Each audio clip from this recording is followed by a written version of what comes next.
इस कार्यक्रम के पुण्यार्चक है श्री राजेंद्र प्रसाद जी जैन, श्रीमती ममता जी जैन, श्री प्रशांत जी जैन, श्रीमती दिव्या जैन, पारस जैन, भरत जैन एवं समस्त परिवार मुंबई।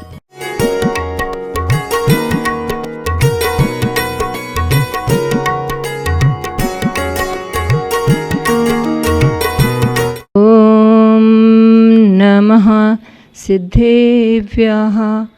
ओम नमः सिद्धेभ्यः। जय श्री ओम नमः सिद्धेभ्यः।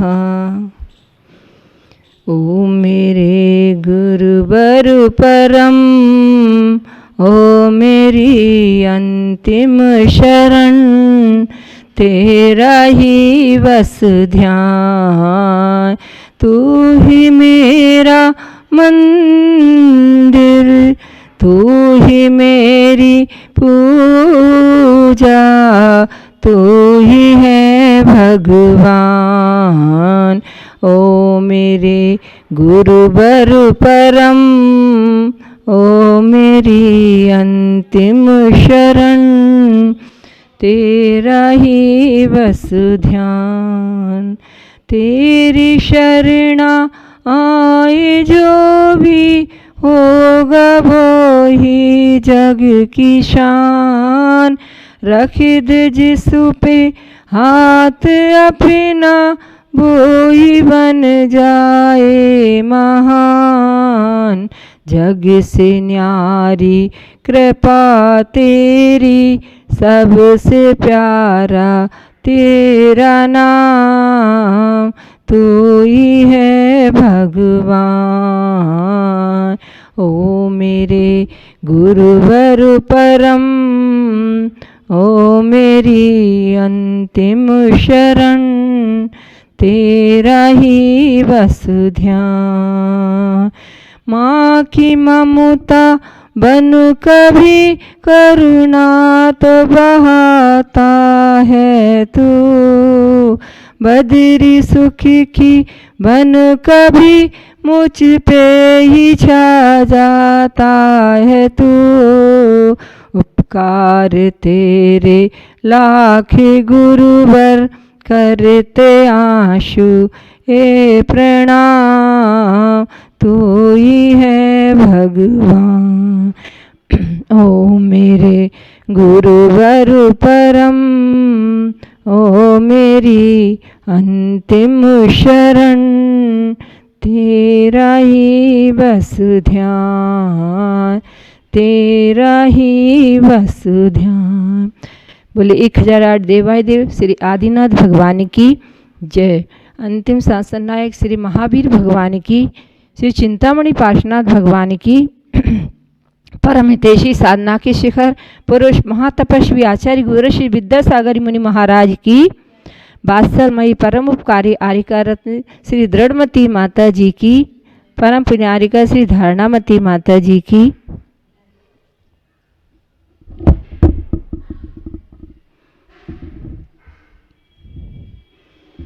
सर्वप्रथम आचार्य श्री के चरणों में कुछ पंक्तियां प्रेषित करते हैं। ध्यान मूलम गुरु मूर्ति, पूजा मूलम गुरु पदम, मंत्र मूलम गुरुर्वाक्यम, मोक्ष मूलम गुरु कृपा। अगर ये सत्य संयम का हृदय में बीज ना बोते, कभी का देश मिट जाता जो ये गुरुदेव ना होते। न ये पावन आत्मा होती, न ये जीवित मंत्र ही होते। न ये पावन आत्मा होती, न ये जीवित मंत्र ही होते। कि ये सब संसार जल जाता जो ऐसे संत ना होते। कि ये सब संसार जल जाता जो ऐसे संत ना होते। हर दिन नया हो, हर रात दिवाली है, निराली है। जिनके सिर पर गुरु का हाथ है तो हर रोज़ दिवाली है, हर रोज़ दिवाली है। ऐसे गुरुवर के चरणों में हमारा और आपका शत शत नमन, शत शत नमन, शत शत नमन। पूज्य दृढ़मती माता जी के चरणों में 2 पंक्तियाँ। जो मानवता की शान है, दृढ़ता की खान है, जिनके चरणों में झुकता सारा जहान है, ऐसी पूज्य दृढ़मती माता जी को शत शत प्रणाम है, शत शत प्रणाम है। बंधुओं, संसार में सुखी जीवन पाने के क्या उपाय हैं? हमारा जीवन का लक्ष्य क्या होता है? इसके लिए हम चर्चा करते हैं, चलते हैं। एक बार एक गुरु और शिष्य भ्रमण के लिए जा रहे थे। तभी देखते हैं कि एक व्यक्ति बेतहासा भागता हुआ चला आ रहा था। तब गुरु ने उससे पूछा कि तुम कहाँ से आ रहे हो? उसने कहा पता नहीं। फिर गुरु ने पूछा आगे कहाँ जा रहे हो? तो वह व्यक्ति बोला पता नहीं। फिर गुरु ने कहा आगे किस लिए जा रहे हो? तब वह व्यक्ति बोला पता नहीं। तब गुरु ने कहा कि तुम्हारा लक्ष्य कोई निर्धारित नहीं है, कहाँ जा रहे हो, कहाँ से आ रहे हो, किस लिए जा रहे हो? जिसका लक्ष्य निर्धारित नहीं होता, बिना लक्ष्य के भागना चलना, ये सब सिर्फ उस श्वान के त्रियाम के समान है। जैसे कि एक श्वान होता है, खाता है, सोता है और भागता रहता है। उसी प्रकार जिसके जीवन में उसके जीने का लक्ष्य क्या है, उसको क्या करना है, कहाँ जाना ये पता नहीं, तो उसका जीवन उसी प्रकार का होता है जैसे कि एक श्वान का जीवन होता है। तब गुरु की बातों को सुनकर जो साथ में शिष्य चल रहा था, उस शिष्य ने पूछा गुरु जी, तो आप बताइए कि सुखी जीवन का क्या उपाय है? तब गुरु जी ने कहा कि सुनो शिष्य, सुखी जीवन के लिए एक व्यंजन होता है। शिष्य ने कहा कौन सा व्यंजन? क्या खाने का व्यंजन? कौन सी मिठाई होती है ऐसी? तब गुरु ने कहा सुनो बताता हूँ कौन सा व्यंजन। उन्होंने कहा कि हमें अगर सुखी जीवन जीना है तो 1 किलो विनय या वात्सल्य में 200 ग्राम मुस्कान मिलाएं, फिर 1 लीटर सभ्यता में डालें और अच्छी तरह घोल कर मिलाएं। इसके बाद बराबर वजन में आनंद मिलाएं। फिर कुछ समय के लिए सहिष्णुता या सहनशीलता रूपी फ्रिज में रख दें और कुछ समय उपरांत उनके बराबर बराबर टुकड़े बनाकर दुश्मनों और दोस्तों में बांट दीजिए। सबको शांति, संतुष्टि और खुशी मिलेगी। फिर गुरु ने कहा पता है उस व्यंजन का नाम क्या है? सुखी जीवन। जिसके जीवन में विनय, आनंद, मुस्कान, सहिष्णुता, सहनशीलता आदि होती है, उसका जीवन शांत, संतुष्ट और खुश रहता है। तब शिष्य ने आगे प्रश्न किया गुरुजी बताइए जीवन का लक्ष्य क्या होता है? तब गुरुजी ने कहा कि हमारे जीवन का लक्ष्य 3 बातें हमारे जीवन में मुख्य होना चाहिए। कौन कौन सी? तो पहले बताया कि हमारा जीवन का लक्ष्य सोना नहीं जागना है। दूसरा, जीवन का लक्ष्य वर्ष नहीं सत्कर्म है। तीसरा, जीवन का लक्ष्य विरोध नहीं समन्वय है। सर्वप्रथम जीवन का लक्ष्य सोना नहीं जागना है। प्रायः सभी जीवों में निद्रा कर्म का उदय संसारी सभी जीवों में रहता ही है और हमारे आचार्यों ने 5 प्रकार की निद्रा बताई है। एक निद्रा, निद्रा निद्रा, प्रचला, प्रचला प्रचला और स्त्यान गृदयश्य। ये 5 प्रकार की निद्रा होती है जिसमें बड़ी भयंकर होती है स्त्यान गृद्धि निद्रा, जिसमें कि व्यक्ति जो कि वो कभी जागते में जो कार्य नहीं कर सकता, ऐसे कठिन कठिन कार्य को और असंभव कार्य को भी वह उस निद्रा के उदय में कर लेता है और उसे पता भी नहीं रहता कि उसने क्या कर लिया है। एक बार की बात है कि एक व्यक्ति एक बार आशीषी के पास आए और बोले, आशीषी, हमारे यहाँ भी बेटा की शादी हुई थी कुछ दिन पहले ही, और हमारी नई बहू एक दिन रात्रि में पता नहीं कोई चोर आया नहीं, किसी ने कुछ किया नहीं और उसके पूरे जेवर गायब हो गए, वो पहने हुए थी। तब आशीषी ने कहा कि उसके मायके वालों से पता लगाओ कि क्या कभी शादी के पहले भी ऐसा कुछ होता था उनके यहाँ। तब उन्होंने पता लगाया तो उसके माता पिता ने बताया कि हाँ, कभी कभी हमें अपनी रसोई घर में भोजन बना मिलता था रात्रि में। तो हम सोचते थे कि हो सकता है कोई ऊपरी बाधा या भूत प्रेत आदि आते होंगे और उनके कारण ऐसा हो जाता होगा। तब आशीषी ने कहा कि नहीं, इसी का प्रभाव है, ये निद्रा होती है स्थान गद्दी, उसी का ये प्रभाव है। और वो व्यक्ति घर चले जाते हैं वापस। 8 दिन के बाद देखते हैं कि एक दिन अर्धरात्रि में वह बहू उठकर दरवाज़ा खोल रही है। सब लोग चुपके से देखते रहते हैं कहाँ जा रही है। दरवाज़ा खोलकर बाहर निकल जाती है और एक जंगल में एक वृक्ष के नीचे पहुंचती है। पीछे पीछे सब धीरे से उसको देख रहे हैं कि ये कहाँ क्या कर रही है।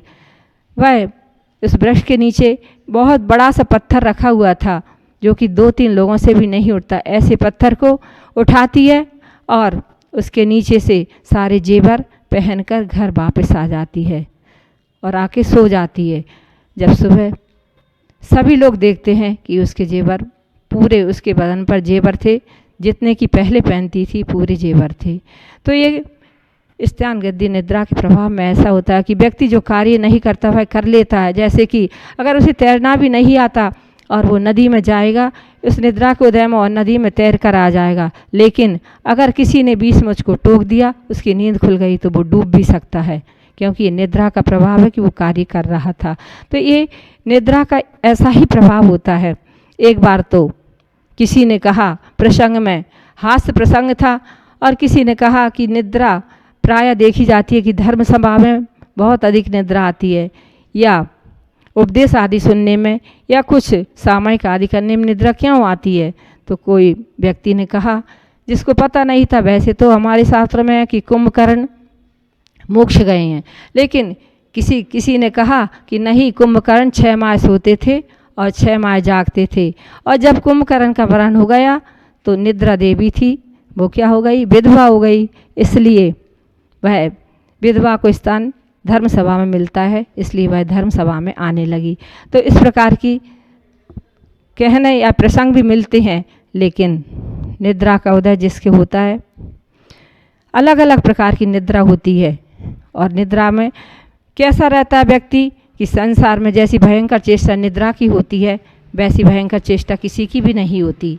यदि जीव के सुख पर पानी फेरने वाली है तो यह पिशाचिनी निद्रा ही है। परम ऋषियों ने भी यह कहा है कि जो मनुष्य हित के आकांक्षी हैं, अपनी आत्मा का हित चाहते हैं, उन्हें चाहिए कि वे इस निद्रा को अवश्य जीतें। सो बहुत ही उत्तम कहा है, क्योंकि जिस समय इस पिशाचिनी निद्रा जीवों के अंतरंग में प्रविष्ट कर जाती है, उस समय बेचारे प्राणी इसके बस होकर अनेक शुभ और अशुभ कार्य करने लगते हैं। वास्तव में यह निद्रा क्षुधा के समान होती है। जैसे कि क्षुधा को जीतना कठिन है, वैसे ही निद्रा को जीतना भी बहुत कठिन होता है। जैसे क्षुधा के वशीभूत होकर प्राणी अच्छा बुरा हे उपादेय कुछ नहीं देखता, और जब भूख लगती है तो सब कुछ खाने के लिए तैयार हो जाता है, वैसे ही निद्रा के वशीभूत होकर ये प्राणी अच्छा बुरा योग अयोग कुछ भी नहीं देखता। किसी प्रकार का भी उसे हे उपादेय का ज्ञान नहीं होता। पाप पुण्य की वह परवाह नहीं करता, क्योंकि निद्रा जैसी होती है एक मरण के समान। जैसा व्यक्ति होता है, व्यक्ति का मरण हो जाता है, मरण के समय व्यक्ति का कफ आदि रुक जाने से धड़ धड़ की आवाज़ आती है, वैसे ही निद्रा के समय में धड़ धड़ शब्द होता रहता है। और जैसा कि मरण काल में मनुष्य के अंगों पर पसीना आता है, वैसे ही निद्रा के समय भी पसीना चमकता है। और जीव जैसे एक मृतक शरीर के समान, जैसे मृतक शरीर चल फिर नहीं सकता, वैसे ही निद्रा में व्यक्ति चल फिर नहीं सकता, बेहोश जैसा पड़ा रहता है। श्रैणिक चरित्र में एक प्रसंग आया है निद्रा के बारे में कि एक बार महाराज श्रैणिक, उनके पिता उपश्रैणिक ने उनको राजगृही से निकाल दिया, और जब राजगृही से बाहर निकाल दिया तो वो नंदीग्राम में पहुंचते हैं। नंदीग्राम का निवासी था नंदीनाथ। वो उसके यहाँ जाते हैं और विनय से कुछ भोजन का सामान मांगते हैं, परंतु वह नंदीनाथ श्रैणिक को भोजन सामग्री देने को मना कर देता है और ऊपर से उसको कुछ उल्टे सीधे शब्द भी बोल देता है। तब जब राजा श्रैणिक वापस राजगृही के राजा बन जाते हैं, उस समय उनको एक दिन बैठे बैठे अकस्मात ही याद आ जाता है कि ये नंदीग्राम का जो नंदीनाथ है उसने मुझे संकट के समय खाने भी नहीं दिया था, अब मैं इसको देखता हूँ। और सोचने लगा कि जब नंदीनाथ ने मेरे साथ ऐसे क्रूरता का व्यवहार किया तो अन्य जनता के साथ कैसा बर्ताव करता होगा। राज की ओर से उसे जो दान के लिए द्रव्य दिया जाता है वो भी वही हड़प लेता होगा। इस प्रकार उसके मन में विचार आया और उसने सोचा कि अब मैं इसको देखता हूँ, इसने संकट के समय मेरी सहायता नहीं की थी, अब मैं भी इसका बदला लूँगा। और महाराज श्रैणिक ने एक सेवक को बुलाया और कहा कि जाओ नंदीग्राम चले जाओ और वहाँ के ब्राह्मणों से कह दो कि शीघ्र ही नंदीग्राम को खाली करो। इधर नंदीग्राम के निवासियों को जब निकालने की आज्ञा मिली तो उधर मंत्रियों के कानों तक ये बात पहुंच जाती है और दौड़ते हुए तत्काल सभी मंत्री आते हैं और विनय से राजा से कहते हैं कि राजन, यह क्या अनुचित काम करना चाहते हैं आप? इससे तो आपके बड़ा अपयश होगा, बड़ी हानि होगी, सोच विचार कर काम करें। जब मंत्रियों के ऐसे वचन सुने तो महाराज के क्रोध कुछ शांत सा हुआ और उन्होंने सोचा कि मंत्री सही तो कह रहे हैं, अगर मैं बिना अपराध के नंदीग्राम के विप्रों को बाहर निकालता हूँ तो मेरा अपयश ही तो होगा और अन्याय होगा। तब उसने सोचा कि अब कुछ युक्ति से इनको बाहर निकालना चाहिए और उसने एक युक्ति सोची और दूत को भेज दिया नंदीग्राम में और कहा कि नंदीग्राम के जितने भी कुआं और बावड़ियाँ हैं वो सब मेरे राजमहल में लाई जाएं। जब नंदीग्राम के निवासी ये सुनते हैं तो वो घबरा जाते हैं, सोचते हैं कि बावड़ियों को और कुआं को राजमहल में कैसे पहुंचाया जाए। वो घबरा जाते हैं, लेकिन उसी समय उनके ग्राम में श्रैणिक के पुत्र जो कि बुद्धि की पराकाष्ठा वाले थे, ऐसे अभय कुमार वहाँ पर आए हुए थे। सभी लोग अभय कुमार के पास पहुँच जाते हैं और उनसे निवेदन करते हैं कि आप ही कुछ सुझाव दीजिए, हम क्या करें। अगर बावड़ियों को राजमहल में नहीं पहुँचाया गया तो राजा हमें इस नगर से बाहर निकाल देंगे और बावड़ियों का राजमहल में पहुंचना मुश्किल है, कैसे ले जाएंगे। तब अभय कुमार ने अपनी बुद्धिमत्ता से काम किया और उसने कहा कि आप लोग एक काम करो कि जब आपके घर से लेकर और राजमहल तक आपके घरों में जितने भी बैल भैंस गाय हैं उन सबको इकट्ठा करो और उनके कंधों पर जुआ रखवा कर नंदीग्राम में राजगृह तक उनको लगा दो। जिस समय महाराज अपने राजमंदिर में गाढ़ निद्रा में सो रहे हों, उस समय बेधड़क होकर हल्ला करते हुए राजमंदिर में घुस जाना और जोर से पुकार कर कहना कि नंदीग्राम के ब्राह्मण बावड़ी लाए हैं, उन्हें जो आज्ञा हो सो किया जाए। बस महाराज के उत्तर ये सुनकर तुम्हारा ये सारा संकट टल जाएगा। ऐसा ही करते हैं और सारे नंदीग्राम के लोग पूरे गाय भैंसों को इकट्ठा करके और अर्धरात्रि में श्रैणिक राजा के राजमंदिर में पहुंच जाते हैं और ज़ोर ज़ोर से बोलने लगते हैं कि हम नंदीग्रामवासी बावड़ी लेकर आए हैं, बावड़ी लेकर आए हैं, कहाँ रखी जाएं। उस समय सैनिक राजा निद्रा में थे और इतनी तेज निद्रा में थे कि उनको होश आभास भी नहीं था तन मन का। तो उन्होंने जैसे ही ब्राह्मणों के वचन सुने, अपनी बेसुध उसमें थे, तो उसमें उन्होंने कुछ ध्यान भी नहीं रहा और उन्होंने उसी समय कह दिया कि जहाँ से लाए हो वहाँ वापस ले जाओ। बस फिर क्या था, सभी ब्राह्मण वापस चले जाते हैं। और जब सुबह राजा सैनिक की निद्रा भंग होती है, उस समय कुछ याद आता है कि रात्रि में कुछ आवाज़ आ रही थी, बावड़ी लाएं, बावड़ी लाएं। तब उन्होंने राज सेवकों को बुलाकर कहा, बावड़ियाँ कहाँ हैं? तो राज सेवकों ने कहा, महाराज आपने ही तो कहा था कि जहाँ से लाए हैं वहाँ वापस ले जाई जाएं। और वो लोग वापस ले गए। तब राजा श्रेणी पछताने लगते हैं और कहने लगे कि मैंने निद्रा में कितना अनर्थ कर डाला, लेकिन अब पछताए होत क्या, चिड़िया चुग गई खेत। समय निकल जाता है तो बात रह जाती है। ऐसे समय की गति अबाध होती है।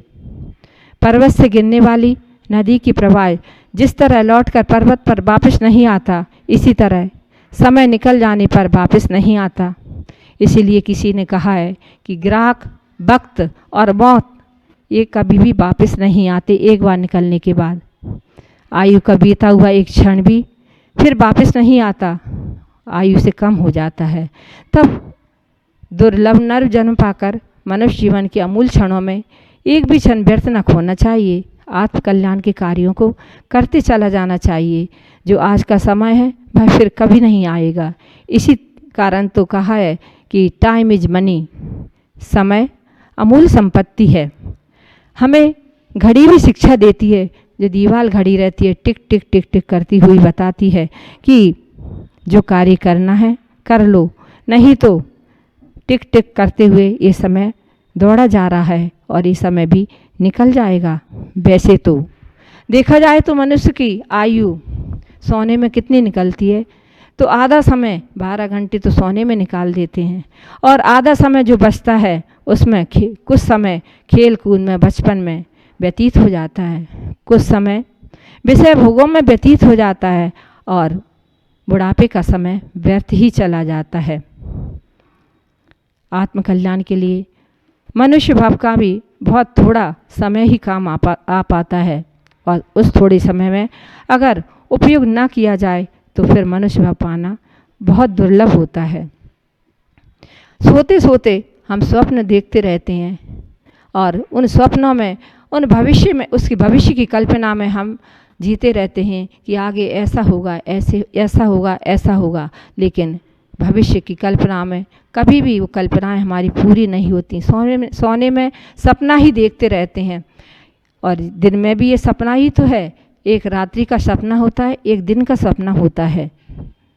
आचार्य जी ने एक दोहा लिखा है, उसमें कहा है कि दिन का हो या रात का सपना सपना हो, सपना अपना सा लगे पर ना अपना हो। चाहे दिन का हो या रात का, सपना तो सपना ही होता है और वो हमें हमेशा बस कल्पना की उड़ानों को ही देता रहता है। तभी तो हमारा जीवन ऐसे सोते सोते निकल जाता है। तो किसी ने पंक्तियाँ भी लिख दी कि सोते सोते ही निकल गई सारी जिंदगी, बोझा ढोते ही निकल गई सारी जिंदगी। हमारा सोना सोने के समान नहीं बल्कि सोना खोने के समान है। कहते हैं कि जागो सो पावो और सोवो सो खोवो। किसी ने इसलिए कह दिया कि जो कुछ करना है सो अभी कर लो, क्योंकि सोते सोते तो ज़िंदगी हमारी निकली जा रही है। तो किसी ने कहा है कि जो कुछ करना है सो कर लो, सुकृत तरुण अवस्था में, पैसा पास निरोगी काया, इंद्रिय ठीक व्यवस्था में, कर न सकोगे वृद्धापन में, बल पाओ रुस थक जाने से, हाय कहाँ ढूंढूं अब रूठी हुई, वृद्धा सोच सतावेगी जब, रोगे तरना रानी को, हाय कहाँ ढूंढूं अब रूठी हुई जवानी को। हाय कहाँ अब ढूंढूं रूठी हुई जवानी को। अर्थात जब तक यह शरीर स्वस्थ है, धन संपत्ति है, तब तक इंद्रियों में ध्यान, अध्ययन, व्रत, संयम, भगवत स्मरण, पूजन आदि कार्य करने की शक्ति है। बुद्धिमानी पुरुष को तो आत्मोद्धार के लिए महान परिश्रम कर लेना चाहिए, क्योंकि मृत्यु के निकट आ जाने पर धर्म आराधना करना तो ऐसा ही है कि जैसे कि घर में आग लग जाने पर उसको बुझाने के लिए कुआं खोदना। किसी ने कहा है कि अच्छे कार्यों में कभी भी कल पर नहीं छोड़ना चाहिए, कल पर भरोसा नहीं करना चाहिए, क्योंकि काल करे सो आज करे, आज करे सो अब, और पल में परलय होएगी, बहुरी करेगा कब। आशीषी तो एक एक छोटी छोटी बातों से भी हमें शिक्षा दे देते हैं। एक बार ऐसा हुआ, नेमावर में दर्शन के लिए जा रहे थे, साथ में 3-4 मुनि महाराज थे। तब मुनि महाराज बोले, आशीषी अभी 2-3 दिन से एक मुर्गा 4 बजे प्रतिदिन बोलता है। तब आशीषी ने कहा, हाँ तुमने ध्यान नहीं दिया, 4 बजे बोलता है लेकिन 17 बार बोलता है। क्यों? क्योंकि 17 असंयम के स्थान होते हैं, तो वो हमें सतर्क करने के लिए कहता है कि असंयम से जागो, सो नहीं और प्रमाद में खो, अपने को खो नहीं बल्कि प्रमाद को खो। ये हमें शिक्षा देता है। तो आज इसी एक छोटी छोटी सी बात पर भी शिक्षा लेते हैं।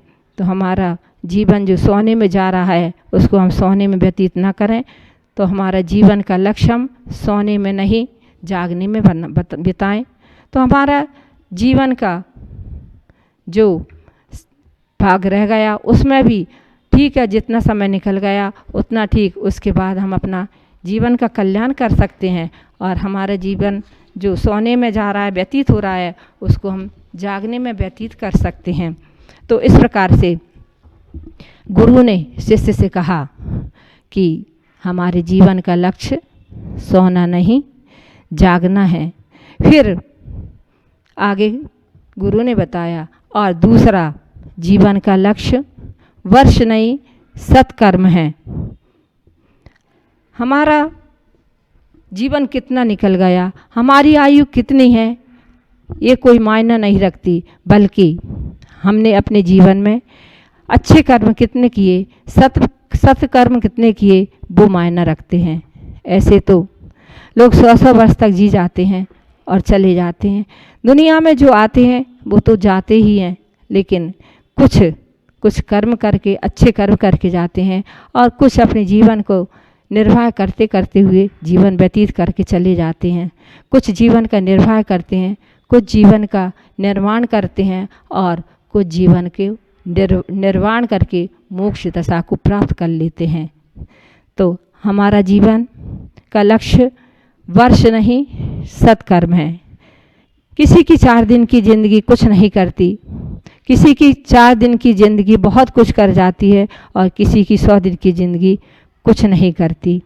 क्योंकि भले संपत्ति लाखों की, करोड़ों की, अरबों की भी हो, लेकिन जिस संपत्ति का उपयोग अगर अच्छे कार्यों में नहीं किया, दान आदि नहीं दिया, धर्म कार्य शुरू नहीं किए, तो वो संपत्ति नहीं होती। वास्तव में जो दान में दिया जाता है धन, जो परोपकार में लगाया जाता है धन, वही संपत्ति सही संपत्ति मानी जाती है। इसलिए तो किसी ने कहा है कि धन, ब्याज से धन दूना होता है, व्यापार से धन चौगुना होता है, खेती से धन 100 या 1000 गुना होता है, पर दान देने से धन अनंत गुना होता है। और आगे फिर कहा कि 100 में कोई एक सूरवीर होता है, और 1000 में कोई एक पंडित होता है, 10,000 में कोई एक वक्ता होता है, लेकिन लाखों में कोई एक दाता होता है। इसलिए इस प्रकार से दान का महत्व बताते हुए कहा सेठ जी ने। और आगे कहा कि जो धर्म से लग जाते हैं, या जो दान देते हैं, या धर्म का कार्य करना शुरू कर देते हैं, वास्तव में उनका जीवन ही धार्मिक या सार्थक हो जाता है। तो किसी ने कहा कि तुम धर्म के लिए हाथ बढ़ाओ, तुम धर्म के लिए हाथ बढ़ाओ, तुम्हारे हाथ कल्प वृक्ष हो जाएंगे। तुम धर्म के लिए चिंता करो, तुम्हारी चिंता चिंतामणि रत्न हो जाएगी। तुम धर्म के लिए कामना करो, तुम्हारी कामना कामधेनु हो जाएगी। तुम धर्म के लिए दान दो, धन को धर्म से जोड़ो, तुम्हारे भंडार अक्षय हो जाएंगे। और यदि धर्म के लिए मरण का वरण भी करना पड़े तो करो। क्यों? क्योंकि तुम मर कर भी अमर हो जाओगे। इस प्रकार से उन्होंने कहा कि मैंने इतनी संपत्ति दान में दी है, इसलिए मेरी वास्तविक संपत्ति वही है। और कहा, वास्तव में कहा भी जाता है कि जिसके पास संपत्ति होती है, धन होता है, पैसा होता है, तो उसका उपयोग या तो अपने हित के लिए करते हैं, समाज के हित के लिए करते हैं और राष्ट्र के हित के लिए भी करते हैं। अपने हित के लिए तो हम फिर भी स्वार्थ के वश हो जाते हैं, समाज का हित भी संकुचित हो जाता है, लेकिन राष्ट्र के हित के लिए जो खर्च करता है वास्तव में वो सर्वव्यापी हो जाता है। लेकिन जो राष्ट्र के लिए दिया जाता है वो राष्ट्र भावनाओं से जुड़ा होता है। हमें कुछ भी करना है, लेकिन अपने देश की आन बान शान और मर्यादा और गौरव को कभी भी कम नहीं होने देना चाहिए। उसकी रक्षा के लिए सर्वस्व न्यौछावर करने के लिए तैयार रहना चाहिए। यह अपने राष्ट्र के प्रति समर्पण की भावना है। और ऐसे ही राष्ट्रभक्तों ने देश की आज़ादी और समृद्धि के लिए अपना अभूतपूर्व योगदान दिया है, जिनमें से आप लोग सभी जानते हैं कि सुभाष चंद्र बोस, चंद्रशेखर आज़ाद, महात्मा गांधी आदि कई ऐसे राष्ट्रभक्त हुए हैं जिन्होंने अपना सब कुछ देश के लिए, राष्ट्र के लिए समर्पण कर दिया। और ऐसे ही एक मेवाड़ राज्य के भामाशाह दानवीर, जिनका नाम आप सभी ने सुना होगा, भामाशाह का। ऐसे थे वो दानवीर भामाशाह जिन्होंने देश पर, अपने राष्ट्र पर संकट आने पर सब कुछ समर्पण कर दिया राष्ट्र के लिए। जब महाराणा प्रताप राजस्थान को छोड़कर अरावली की जंगलों में भटकने लगते हैं, क्योंकि उनके धन को सब कुछ समाप्त हो गया, सेना कम हो गई और अकबर ने आकर उस पर आक्रमण कर दिया, तो महाराणा प्रताप जंगलों में भाग रहे थे। और उसी समय भामाशाह पहुंच जाते हैं और कहते हैं कि महाराज, आप तो हम लोगों को, प्रजा को अनाथ करके आ गए, आप क्यों भाग कर आए? हम आपके बिना तो अनाथ हैं, चलिए आप वापस राज में। तब महाराणा प्रताप कहते हैं कि मैं जाकर क्या करूँगा, मेरे पास कोष में पैसा भी तो नहीं है और सेना भी नहीं है, तो सेना कहाँ से लाऊंगा? पैसे ना होने के कारण फिर मैं राजा से पराजित हो जाऊंगा, इसलिए मैं जंगलों में भटक रहा हूँ। तब भामाशाह कहते हैं, उनकी बात पूरी भी नहीं हो पाती, इतने में सामने कई घोड़े धन संपदा से लदे हुए सामने खड़े हो जाते हैं और भामाशाह सब पूरी संपदा का वहाँ ढेर लगा देते हैं महाराणा प्रताप के सामने और कहते हैं कि ये सारी संपत्ति मेरी नहीं है, ये राष्ट्र की संपत्ति थी, है और रहेगी, इसको आप जैसा उपयोग करना चाहें वैसा करें। तब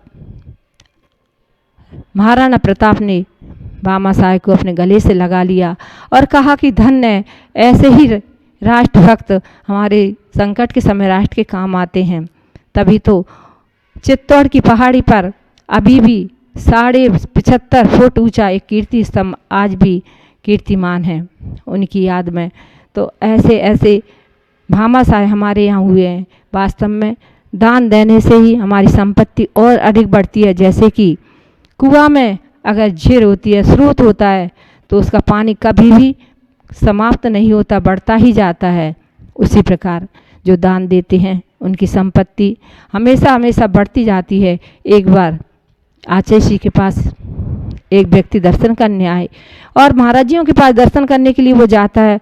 बहुत गरीब था, उसके लिए खाने भी मुश्किल होता था और उसने महाराज जी से कहा, महाराज जी हमें आचार्य जी से आशीर्वाद दिलवा दीजिए, मेरी स्थिति बहुत ख़राब है, मुझे कभी कभी तो खाने को भी नहीं मिल पाता, इतनी आर्थिक स्थिति गिरी हुई है, बस आप आशीर्वाद दिलवा दीजिए आचार्य जी से, ताकि मैं इतना तो हो जाऊं कि अपनी आजीविका को अच्छी तरह से चला सकूं। तब महाराज जी ने कहा जाओ आचीसी सामने बैठी हुई हैं, उनके पास चले जाओ और आशीर्वाद ले आना। तो वो व्यक्ति जाता है। सभी महाराज जी दूर से बैठ के सुनते हैं कि आचीसी क्या बोलने वाले हैं उनसे। वो जाता है, आचीसी को नमस्ते करके बैठ जाता है। तब आचीसी ने कहा, ऐसा करना, तुम दान दिया करो रोज। वो सोचता, वो कहता है, आचीसी मेरे पास तो खाने के लिए नहीं, दान कैसे दूंगा। तो आचीसी का जो है उसमें से दान दिया करो। ठीक है, वो आशीर्वाद लेके आता है। सभी महाराज जी सुनते हैं कि आचीसी ने कहा कि दान दिया करो। तो लगा कि आचीसी भी कैसे, एक तो बेचारा गरीब, वो तो गया था आशीर्वाद लेने, उसको खाने को नहीं, और आशीर्वाद आचीसी ने कैसा आशीर्वाद दिया कि दान दिया करो, कुछ नहीं। फिर बाद में वो व्यक्ति चला गया तो आचीसी से कहा, महाराज जी ने, आचीसी आपने उसको ऐसा आशीर्वाद दिया, दान देने को कहा, उसके पास तो कुछ है नहीं, कैसे दान देगा। तब आचीसी बोले, देखो दान देने से ही संपत्ति प्राप्त होती है।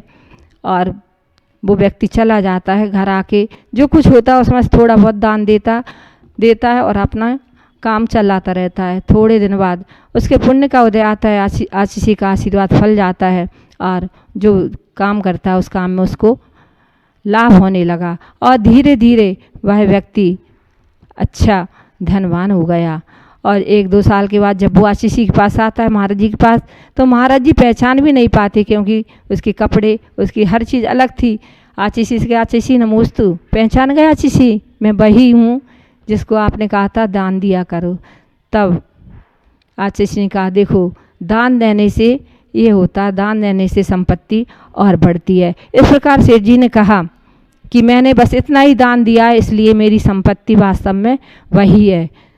तब सामने वाले व्यक्ति ने कहा, ठीक है, संपत्ति भी हमने मान ली, लेकिन आपने ये 1.5 पुत्र बताया, वो 1.5 पुत्र कैसे है आपके। तब वह बोला, सेठ जी ने कहा कि सुनो, इसकी परीक्षा तुम स्वयं कर लो, जाओ मेरे बड़े पुत्र को बुला कर लाओ। और वह व्यक्ति जाता है। बड़ा पुत्र कहीं मंडली में अच्छा बैठा हुआ था, डांस वगैरह, नाच वगैरह चल रहे थे, और उस समय ये पहुंच जाता है और कहता है कि आपको आपके पिता ने बुलाया है। तो बड़ा बेटा बोलता है, क्या मेरे पिता मर गए हैं या कुछ हो गया? अगर मर गए हैं तो जाओ तुम लोग जला देना, आ जाऊंगा मैं। मेरे रंग में भंग डालने आ गए, और गुस्सा में उनको भगा देता है। तब वह व्यक्ति वापस आता है सेठ जी के पास। तो सेठ जी ने कहा, अब तुम ही बताओ, वो मेरे पुत्र है, उसके आगे मैं क्या रखूं, शून्य रखूं कि 1 रखूं? तो व्यक्ति कहता है, वो तो सुनने के लायक है, क्योंकि जो पुत्र जिसको मरने की भी चिंता नहीं पिता की, तो वो पुत्र कहलाने के लायक नहीं है, तो उसके आगे शून्य रखा जाए। अब फिर सेठ जी ने कहा, जाओ मेरे दूसरे पुत्र को बुला कर लाओ। दूसरे पुत्र के पास जाते हैं। वो अपनी बातों में इतने व्यस्त थे, अपनी मित्र मंडली में इतने व्यस्त थे कि जैसे ही उसने कहा कि तुम्हारे पिताजी ने तुम्हें बुलाया है, तो वो कहता है दूसरा पुत्र कि क्या मेरे पिताजी के ऊपर दीवार गिर गई है या मकान गिर गया है, कोई एक्सीडेंट हो गया है? अगर ऐसा है तो जाओ तुम हॉस्पिटल ले जाना, मैं अभी नहीं आऊँगा। और वो वापस आ जाता है। तब सेठ जी ने कहा कि बताइए अब उसके आगे मैं क्या रखूं? तो उसने कहा वो भी शून्य है, 0 के बराबर है। फिर सेठ जी ने कहा जाओ तीसरे पुत्र को बुला कर लाओ। जब तीसरे पुत्र के पास जाते हैं तो तीसरा पुत्र कहता है कि अभी आप जाइए, अगर उनको कुछ काम हो पिताजी को तो आप कर दीजिए, थोड़ी देर में मैं आ जाऊंगा। फिर वो वापस आता है तो सेठ जी कहते बताओ इसको किस में रखा जाए? तो उसने कहा कि हाँ, आधा, जो मैंने 1.5 पुत्र का आधा कहा था वो आधा है, क्योंकि उसने कुछ के लिए हाँ तो किया है। अब चौथा पुत्र वो किसी नाई के यहाँ अपने बाल बनवाने गया था, और इतने में उसको बुलाने के लिए पहुंच जाते हैं व्यक्ति कि आपको आपके पिताजी याद कर रहे हैं। जब वो बाल बनवा रहा था उसी समय वो पहुंचते हैं और आधे बाल बने हुए थे। इतने में जैसे ही सुना पिताजी ने बुलाया, वो ऐसे के ऐसे भाग कर नाई के यहाँ से आ जाता है और कहता है पिताजी क्या काम है? पिताजी ने कहा कुछ नहीं, जाओ तुम अपना काम करो, मैंने बुलवाया था ऐसे। तब भाई सेठ जी उस व्यक्ति से कहते हैं अब बताइए मैंने जो 1.5 पुत्र कहे वो सही है कि नहीं? तो वो कहने लगा हाँ, वास्तव में पुत्र तो छोटा वाला पुत्र की एक बार की आज्ञा में आ गया। तब वह व्यक्ति खुश हो जाता है और उस बेटे का रिश्ता तय करके वहाँ से चला जाता है। तो उन्होंने कहा कि हमारे जीवन का लक्ष्य आयु नहीं सत्कर्म है। इसके बाद गुरुजी से कहा शिष्य ने कि आपने बताया था तीसरा बताया था कि जीवन का लक्ष्य विरोध नहीं समन्वय है, इसके बारे में कुछ बताइए। तब गुरुजी ने कहा कि हम जीवन में हमारे प्रति किसी की भी कैसी भी बुरी विचारधाराएं हों या हमारे जीवन में प्रतिकूलताएं, लेकिन हमें उनको विरोध से नहीं बल्कि प्रेम से या समन्वय के साथ जीतना चाहिए। जैसे कि एक पद्म पुराण में कथानक आता है, सीता राम और लक्ष्मण जब वन की ओर जा रहे थे और चलते चलते सीता जी को प्यास लगाती है और वो कहती हैं कि अब तो मुझसे चला ही नहीं जा रहा, प्यास लगी हुई है। तब राम कहते हैं कि अभी रुको, एक गांव दिख रहा है, अपन चलते हैं, वहाँ पानी पिला देंगे। और तीनों के तीनों एक अरुण ग्राम के निकट पहुँच जाते हैं। सीता बहुत थक चुकी थी, वो राम से बोली कि हे नाथ, जिस प्रकार सैकड़ों जन्म धारण करने से खेद को प्राप्त हुआ भव्य अरिहंत भगवान के दर्शन चाहता है, उसी प्रकार तीव्र पिपासा से आकुलित हुई मैं जल चाहती हूँ। तब राम ने कहा कि पास में जो गांव दिख रहा है वहाँ जल पीना और विश्राम करना। इस प्रकार तीनों उस ग्राम में एक ब्राह्मण कपिल के यहाँ पहुँच जाते हैं।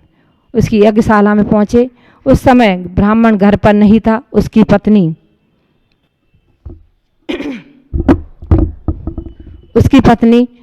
घर पर थी। उसने तीनों का स्वागत किया और उनको पानी पिलाया। इतने में वह ब्राह्मण लंबी लंबी चोटी, लंबी लंबी मूछ और देखने में भयानक लगता था, वो आ पहुंचा और उन तीनों को देखकर क्रोधित हो जाता है और ब्राह्मणी से कहता है कि ये पापनी, तूने इन्हें यहाँ स्थान देकर यज्ञशाला को अपवित्र किया है।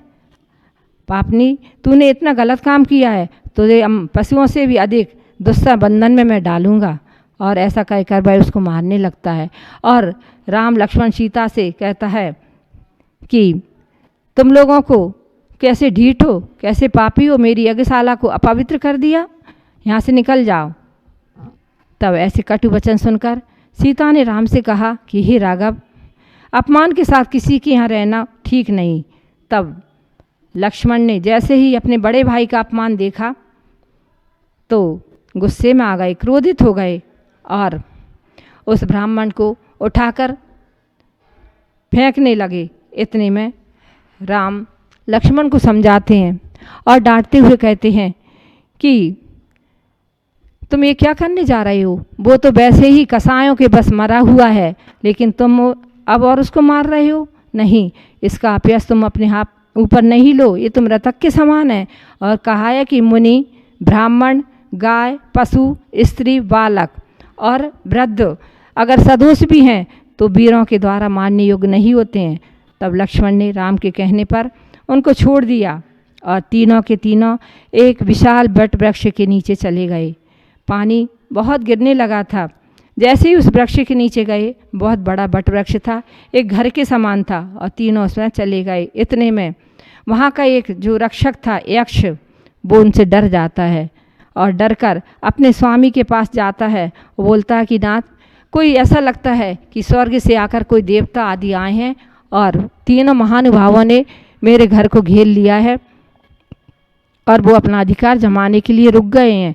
तब उनका स्वामी यक्षेंद्र आता है और जैसे ही दूर से देखता है, अवधि ज्ञान से जोड़कर जान जाता है कि ये तो बलभद्र और नारायण है।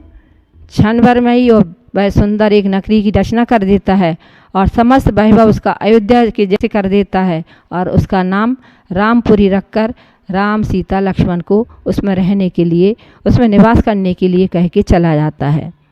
दूसरे दिन सुबह वही ब्राह्मण लकड़ी लेने हाथ में हंसिया लेकर उसी वन की ओर आता है और वहाँ नगरी देखकर सोचने लगता है, क्या यह नगरी स्वर्ग से अवतीर्ण हुई है या मैं स्वप्न देख रहा हूँ या पित्त से व्याकुलित हो गया हूँ यह सोच ही रहा था कि उसे एक स्त्री दिखी। ब्राह्मण ने उससे पूछा, ये किसकी नगरी है? तब उस स्त्री ने कहा कि ये राम नगरी है। क्या तुमने कभी नहीं सुना? राम लक्ष्मण सीता यहाँ निवास करते हैं, जिनके दर्शन दुर्लभ हैं। ऐसे इन पुरुषोत्तम ने मन वांछित द्रव्य देकर सभी दरिद्र मनुष्यों को राजा के समान बना दिया है। तब ब्राह्मण ने पूछा, इनके दर्शन कैसे होंगे? तब उस स्त्री ने कहा, ये नगरी पश्चिम दक्षिण उत्तर में तो बड़े बड़े रक्षकों से रक्षित है। सिर्फ पूर्व दिशा में जो सिद्धों को और अरहंत भगवान को नमस्कार करके ऐसा सम्यक दृष्टि होता है, वही वहाँ से प्रवेश कर सकता है। तब उसने देखा उस ब्राह्मण ने कि उसी वन में एक मुनिराज विराजमान थे। वह उन मुनिराज के पास जाता है, नमस्कार करता है और नमस्कार करके कुछ व्रतों को लेता है। इस प्रकार वो सम्यक दर्शन को ग्रहण करता है और सोचता है कि इतने दिन तो मैंने इतनी गरीबी में बिता लिए, अब मैं इनके पास जाकर अपने आप को संपन्न कर सकूँगा। और वो घर जाता है। घर जाकर अपनी पत्नी को सारा वृतांत बताता है और कहता है कि कल हमें भी रामपुरी चलना चाहिए। और कहता है, एक छोटा बच्चा था उसके, तो उसने कहा मैं बच्चे को गोदी में ले लूँगा और तुम फूलों की टोकनी को सिर पर रख के चल देना। दूसरे दिन सुबह दोनों पति पत्नी बच्चे को लेकर चलते हैं रामपुरी की ओर। रास्ते में बड़े बड़े सर्प फन उठाकर खड़े हो जाते हैं और उनका रास्ता रोक लेते हैं, लेकिन वह ब्राह्मण निशंक होकर आगे बढ़ता है, क्योंकि सम्यक दृष्टि होते हैं वो भय से रहित होते हैं। और अब वो सम्यक दृष्टि था, इसलिए वह निशंक होकर आगे बढ़ता है, भगवान की भक्ति करने लगता है। तब वो सर्प उसको अंदर जाने की आज्ञा दे देते हैं। वह ब्राह्मण राम के भवन में प्रवेश करता है और दूर से जैसे ही लक्ष्मण को देखता है तो डर जाता है और भागने लगता है। जैसे वो पीछे भागने को होता है, वो सोचता है कि अभी मैंने इसको परेशान किया था, घर से भगाया था और अब तो ये मुझे जिंदा नहीं छोड़ेंगे। तो भागने की कोशिश करता है, लेकिन लक्ष्मण हंसकर उसको कहते हैं, ये ब्राह्मण कहाँ जा रहे हो? निर्भय होकर तुम आओ वापस। तब वह वापस आता है और राम और लक्ष्मण की स्तुति करता है। तब राम ने कहा कि ब्राह्मण, उस समय जब हम तुम्हारे घर गए थे तुमने हमारा तिरस्कार करके बाहर निकाल दिया था और अब पूजा कर रहे हो, क्या बात है? तो ब्राह्मण ने कहा, हे देव, लोग निरंतर धनवान पुरुष का आदर करते हैं और धन वही है जो धर्म से सहित होता है, दया से सहित होता है, और आप इस समय धर्म से सहित हैं, इसलिए मैंने आपकी पूजा की है। मुझ मंद भाग्य ने आपको घर से निकालकर अपमान किया, जैसे कि किसी मूर्ख के हाथ में मणि आ जाने पर वह तिरस्कार कर उसे दूर फेंक देता है, वैसा ही मैंने किया, मुझे पता नहीं था। ऐसा कहकर वह ब्राह्मण शोकाक्रांत होकर रोने लगा। तब राम ने शुभ वचनों से उसे सांत्वना दी और बहुत धन संपत्ति देकर उसको विदा किया। ब्राह्मण घर आ जाता है वापस। अब वह राम के प्रसाद से धनी व्यक्ति हो जाता है, लेकिन उसके मन में एक सल लगी रहती है।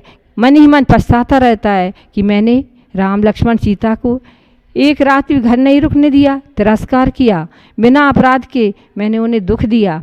अब मैं क्या करूं? मैं कैसे पश्चाताप करूं? तब अंदर ही अंदर वह पश्चाताप करता हुआ और सोचता है कि इस पाप का प्रायश्चित तो मेरी दिगंबरी दीक्षा ही है। और वह कपिल ब्राह्मण जाता है और दीक्षा ले लेता है। मुनि दीक्षा लेकर विहार करने लगता है। जो मनुष्य अहंकार से रहित होकर, कपिल की कहा है पद्म पुराण में कि जो मनुष्य अहंकार से रहित होकर इस कपिल ब्राह्मण की कथा को पढ़ता है, सुनता है, वह 1000 उपवास का फल प्राप्त करता है। इस प्रकार से वह कपिल ब्राह्मण मुनि बन जाता है। तभी तो कहा कि उस राम के सद्व्यवहार से उसने दीक्षा ले ली, क्योंकि उन्होंने विरोध से नहीं किया और ना करना चाहिए, क्योंकि क्रोध का बदला क्रोध से नहीं, दया से देना चाहिए। बुराई का बदला बुराई से नहीं, भलाई से देना चाहिए। और हिंसा का बदला हिंसा से नहीं, अहिंसा से उसको जीतना चाहिए। अगर किसी ने हमसे अपशब्द कहे भी तो उसका सही अर्थ लगा लेना चाहिए। जैसे कि आज किसी ने मूक माटी में कहा है कि गदहा, अगर किसी ने गधा कह भी दिया तो हमें क्रोध नहीं आना चाहिए, क्योंकि गध हा आचिसी ने मुख माटी में कहा, गध यानी रोगों को, हा यानी हरने वाला, जो रोगों को हरता है वो गधा कहलाता है। तो हमें अपने विचारों में विरोध नहीं, समन्वयता लानी चाहिए। आलोचक है हमारे तो उनके प्रति भी हमें सद्भावना का विचार रखना चाहिए। हमारे प्रति अगर कोई कुछ करता भी है तो उसका जवाब वैसे नहीं देना चाहिए। एक बार आचिसी का एक प्रसंग कि आचिसी से एक बार किसी ने कहा कि आचिसी, आपके लिए मूक माटी की तो सभी ने समीक्षा की है, लेकिन किसी ने आलोचना भी की है क्या? तो आचिसी कहते हैं, हाँ, एक महाशय जी ने दिल्ली के, और उसी समय एक दिल्ली के व्यक्ति आए थे, वो जा रहे थे, तो आचिसी ने उनका नाम लिखा, कहते हैं कि तुम उनका आशीर्वाद कह देना। तब वो व्यक्ति सोचते हैं कि वो उसने तो आचिसी मुखमाटी की आलोचना की और आप आशीर्वाद दे रहे हैं। कुछ नहीं, वो चले जाते हैं और दिल्ली पहुंचते हैं और उस व्यक्ति से कहते हैं कि आचिसी ने तुम्हें आशीर्वाद दिया है। वो व्यक्ति सोचता, अरे मैंने तो उनकी मुखमाटी की आलोचना की है, उनने आशीर्वाद, और उसी समय उसके मन में आता है, नहीं, मुझे तो अभी आचिसी के दर्शन करने जाना चाहिए, और तुरंत चल देता है आचिसी। दूसरे दिन जब वो आता है, आचिसी चरिया के लिए जा रहे थे, जैसे ही देखता आचिसी को और साष्टांग नमस्कार करता है, आचिसी देखते हुए निकल जाते हैं। और आहार के बाद जब आते हैं तो वो व्यक्ति पहुंचता है और आचिसी के सामने साष्टांग नमस्कार करते हुए रोने लगता है, पश्चाताप करने लगता है कि आचिसी, मैंने तो आपकी मुख माटी की आलोचना की और आपने मुझे आशीर्वाद भेजा। तब आचिसी ने कहा कि बुराई का बदला बुराई से नहीं, भलाई से देना चाहिए। तुम तो मेरे सबसे बड़े हितैषी हो, कम से कम मुझे बताया तो मुख माटी में क्या गलती है। तो इस प्रकार आचिसी तो हमेशा कहते हैं कि किसी कोई हमारे प्रति बुरा भी करता है तो उसको यही सोचो, उन्होंने एक हाइकू लिखा है कि तुमसे मेरे कर्म कटे, मुझसे तुम्हें क्या मिला। तुमसे मेरे कर्म कटे, मुझसे तुम्हें क्या मिला। क्योंकि अगर तुमने मेरी बुराई की तो मैंने मेरे तो निर्जरा कर ली सहन करके, लेकिन अगर तुम्हारे मन में कसा है तो क्या मिला, तुम्हें तो कुछ भी नहीं प्राप्त हुआ। तो इस प्रकार गलत चीज़ को भी हम सही के रूप में लेंगे तो कभी भी झगड़ा विसंवाद आदि हो ही नहीं सकते। एक बार ऐसा ही हुआ है, पंजाब के श्री रणजीत सिंह की सवारी निकल रही थी, सुरक्षा के साथ निकली थी, रक्षपाल थे, अंगपाल, सभी कुछ, सभी सेवक उनके साथ थे और सुरक्षा में थे। और जब सवारी निकलते निकलते आगे बढ़ी तो अचानक रणजीत सिंह के सिर पर एक बड़ा पत्थर आकर लगता है और उनके सिर से खून की धारा बहने लगती है। अंगरक्षक जैसे पत्थर जिस ओर से आया था भाग कर जाते हैं और देखते हैं कि एक बालक ने वो पत्थर मारा था, वो बालक को पकड़ कर ले आते हैं और रणजीत सिंह के सामने हाजिर कर देते हैं। तब रणजीत सिंह बोलते हैं कि अभी नहीं, कल इसको दरबार में पेश किया जाए। दूसरे दिन दरबार में सभी लोग बैठे हुए थे और ये सोच रहे थे कि इस बालक को बहुत बड़ा दंड मिलेगा। और जैसे ही बालक को देखा, बालक आया, बालक ने नमस्कार किया महाराज को। तब महाराज ने पूछा, क्यों, किस लिए पत्थर मारा था? वो कहे, मुझे क्षमा करें, पत्थर तो मैंने ही मारा था लेकिन आपको नहीं, इस वृक्ष को मारा था जहाँ आम लगे हुए थे, क्योंकि मुझे भूख लगी थी और मैं आम खाना चाहता था, लेकिन वो गलती से आपके सिर में लग गया और आपके रक्त की धार बह निकली, मुझे क्षमा कीजिए। तब महाराज कहते हैं सेवकों से, जाओ सेवकों, पहले इस बालक को भोजन करा और इसके परिवार वालों को खेती आदि दी जाए ताकि इनकी आजीविका अच्छी चल सके। तो सभी लोग कहने लगे, महाराज ये क्या कर रहे हैं, जिसने आपको मारा आपकी खून की धारा बही और उसके लिए ऐसा कर रहे हैं, आप उसको भोजन और उसको खेती दी जा रही है। तब राजा बोले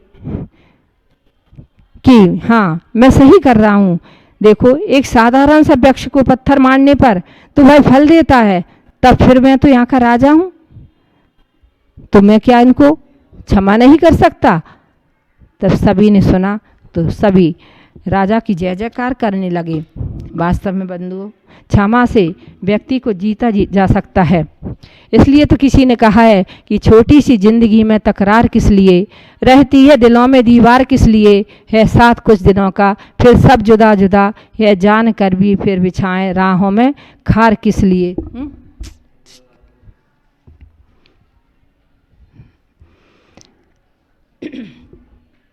एक बार की बात, आचिसी कि जो आज मणिबाई जी हैं संचालिका ब्राह्मी आश्रम की, तो वो अपनी ब्रह्मचारिणी बहनों के साथ एक दरियाबाद में गई हुई थी। वहाँ किसी की संलिखना चल रही थी। उन्होंने आशीषी की बहुत आलोचना की, तब उनको सहन नहीं हुआ, लेकिन वो बोली नहीं और आकर वापस आशीषी से बताया कि आशीषी हमें तो अच्छा नहीं लगा सुनकर, वो उन्होंने आपके बारे में कुछ कुछ कहा, हमें तो बिल्कुल अच्छा नहीं लगा। तब आशीषी क्या बोली पता? वो कहते हैं कि सुनो, कि उनकी समाधि भी चल रही थी, तो आशीषी कहते हैं अदत्ता दानम स्तेयम कहा है, जबरदस्ती किसी की धारणा नहीं बदलवाना चाहिए। मतलब अगर वो बुराई भी कर रही हैं तो तुम अच्छा भी कहोगे, लेकिन उनके अंदर वो ही बात है, तो ज़बरदस्ती किसी की धारणा नहीं बदलवाना चाहिए, नहीं तो चोरी का दोष लगता है। और फिर कहा कि संलेखना भाग्यशाली के ही होती है, वो दुर्लभ है, अभी से भावना भाव, उस समय कसाय उखड़ ना आए। काय नहीं, कसाय संलेखना मुख्य है। जब कसाय ज़्यादा हो जाती है तो फिर कुछ नहीं दिखता। इसलिए भावना भाव कि जिनके मन में ऐसी भावना है उनकी ये भावना दूर हो और अच्छी तरह से उनकी समाधि हो। तो इस प्रकार से हमें हमारे विरोधी के प्रति भी अच्छे भाव रखना चाहिए, नहीं तो अंदर से ईर्ष्या होती है तो सामने वालों के प्रति गलत भाव आते हैं। एक बार इंग्लैंड के भूतपूर्व प्रधानमंत्री विंस्टन चर्चिल, उनसे किसी ने पूछा कि दूसरा महाविश्व युद्ध हुआ था, उसका क्या कारण था। तो उस समय वो प्रश्न का उत्तर देने के मूड में नहीं थे, लेकिन बार बार पूछा गया तो उन्होंने कहा जेलेसी जेलेसी जेलेसी।